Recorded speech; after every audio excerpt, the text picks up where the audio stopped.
नवनियुक्त शिक्षक होण्या इच्छुक असणाऱ्या विद्यार्थ्यांसाठी हा खास व्हिडिओ आहे. तुम्हाला शिक्षक व्हायचंय, तुमचं डीएड किंवा बीएड झालेलं आहे. बरेच विद्यार्थी बीएड केलेले असतात. 9वी ते 12वी पर्यंत आपल्याला कुठेतरी शिक्षक व्हायचं हे त्यांचं स्वप्न असतं. पण ऍक्च्युअल मध्ये 6 ते 8वी पासून 6 ते 10 पर्यंत सर्वाधिक जागा असतात. जेणेकरून गव्हर्नमेंट थ्रू जर तुम्हाला शिक्षक व्हायचं असेल तर तुम्हाला टीईटी एक्झाम देणं आवश्यक आहे. बीएड करणाऱ्या विद्यार्थ्यांनी जर त्यांचं बीएड झालेलं असेल तर सोशल सायन्सच निवडावं.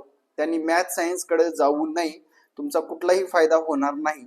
आणि ज्यांचं बीएससी बीएड झालेलं आहे त्यांनी सोशल सायन्स मध्ये टीईटी पास केली काय किंवा मॅथ सायन्स मध्ये टीईटी पास केली काय, कुठलाही फरक पडत नाही.